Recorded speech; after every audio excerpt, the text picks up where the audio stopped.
Browns 20-18 winners here in Cincinnati to wrap up their season. They are 5-12, and we will start with Myles Garrett, who finally reached that mark. Mary Kay set the sack record. It took him all the way until the fourth quarter, but lo and behold, he gets off the snap about as fast as we've ever seen him do it. Joe Burrow had nowhere to go. Goes down. 23 sacks now for Myles Garrett, the new sack king in the NFL. It was incredible. 5:04 left in the game. The clock is ticking down, and it almost seemed like this might not happen. Now, Myles revealed that he had a dream the night before that it didn't happen, and he was kind of panicking about this, and he was like, I've got to change fate. I've really got to get this thing turned around. He knew he had to get it, and then, of course, the Bengals left him one-on-one with Orlando Brown, the son of former Browns tackle Orlando Brown. They left him one-on-one. Myles did a chop and dip, and not chip and dip, a chop and a dip, and he got around him and just took Joe Burrow to the ground for a 5-yard loss. There was the sack. The place erupted. They went on to his teammates, put him on his shoulders. David tried to put a fake crown on his head, and it was a glorious moment for all. Yeah, on the sideline, Shelby Harris and Jacques Césaire were carrying him to the bench, and like you said, David Njoku. By the way, I've seen Myles Garrett's physique. I don't know if he's ever had chips and dip in his life, so there's that. But Ashley, you could tell everyone was so excited for Myles. This really became not just a Myles accomplishment as it was going along, but also a team accomplishment. Yeah, that was kind of the narrative in the locker room whenever we asked guys about that moment, and Shelby Harris in particular said you could kind of tell from the reaction, like how hard everyone had worked for this, how much they all love Myles Garrett and wanted him to get this record. And Devin Bush talked about too, look, they were doing everything to try to get him that sack. That included at times lining up as the middle linebacker and letting him rush from the middle. Devin Bush said, hey, whatever we had to do to get him that sack, we were making sure we did it. And Myles was not going to leave the field much at all today to try and get that sack. So Shador Sanders, his final chance, his final audition here to be the starting quarterback, Mary Kay. I would say that it really didn't go well, but it also included him leading what became the game-winning drive when Andre Schmidt hit that field goal with 0 seconds on the clock. That's right. I think they will take into account the fact that he's playing with a makeshift offensive line. He didn't have Harold Fannin. He didn't have Quinshon Judkins. It's really a skeleton crew out there for him. And it didn't go well in the early going. He was strip sacked. They capitalized on that. The Bengals did.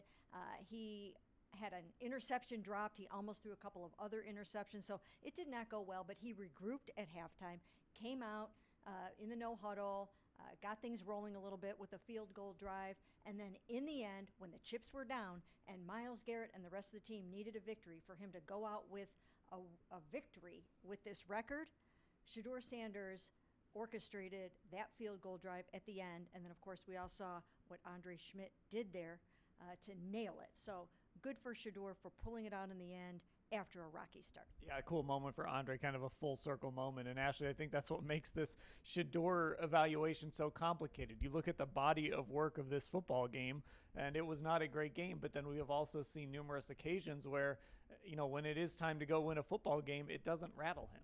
Yeah, that I think is impressive and important, that piece of it. I mean, look, in terms of adverse conditions today, obviously not having Harold Fannin, I thought, was huge out there. It really impacted this offense. That's one of his favorite targets. Honestly, when you saw Sal Cannella drop that ball in the end zone, it should have been a touchdown. I couldn't help but think if it was Harold Fannin Jr., it probably would have been a touchdown in that moment. And by the end of the game, the center was Zach Zinter, right? I'd be curious to even know how many snaps at center Zach Zinter has had over the last couple of years in practices. Like, he's the third option essentially now since Ethan Posick is out, and then Luke Whippler got carted off. So it was a lot to deal with. It just makes the evaluation of Shedeur Sanders that much murkier. But again, the fact that they won today, the draft positioning of it all, it's all going to be very interesting over the next few weeks of January. Now, we are recording this. It's about Sunday night, let's say 6:30, 7 o'clock. So I don't know when you're going to be watching this. Maybe you'll have an answer, but Mary Kay saved it for the end just for that reason. But we are certainly first and foremost on Kevin Stefanski watch right now as the Browns travel home from Cincinnati, and they'll have some meetings. You were reporting on this before the game. They'll have meetings and probably make a decision, I would imagine, in the next 12 to 24 hours. Yeah, I really do think that they will probably make their decision after they meet with Kevin tomorrow. I think that'll take place at the Browns facility, and they will either come to a meeting of the minds and resolve whatever differences they have, or it will be the end of Kevin's 6 years as the head coach of the Cleveland Browns. It felt really weird to me to be standing outside of the locker room and listening to this unbelievable celebration. You knew that they were spraying water around for Myles' sack record, and they had just won their second straight AFC North game, and there was so much euphoria. It just felt weird. That's not usually the precursor to firing your head coach. But I don't know. I don't know if anything that happened in these last two games or this past game was enough to save him, or how anybody feels about this. So I think heading into it, I said it was hanging by a thread. Did not think that there was much of a chance to save it. I don't know if this did anything. We'll have to see.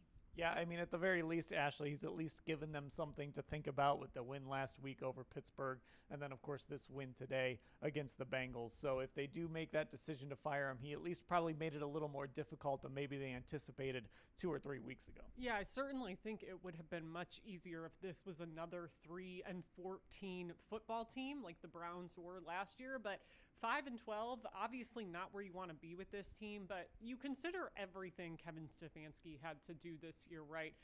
The idea that they didn't have an answer at quarterback. It started as a 4-way competition, and then you had to throw 2 rookies in there. One was a 3rd-round pick, and one was a 5th-round pick in Shedeur Sanders. Like, these were not ideal circumstances for any offensive head coach to have to deal with, and look, I don't know how much they're going to consider all of that, but it's going to be an interesting 24 or so hours. Okay, well, whatever happens, you know where we'll cover it all at cleveland.com/Browns.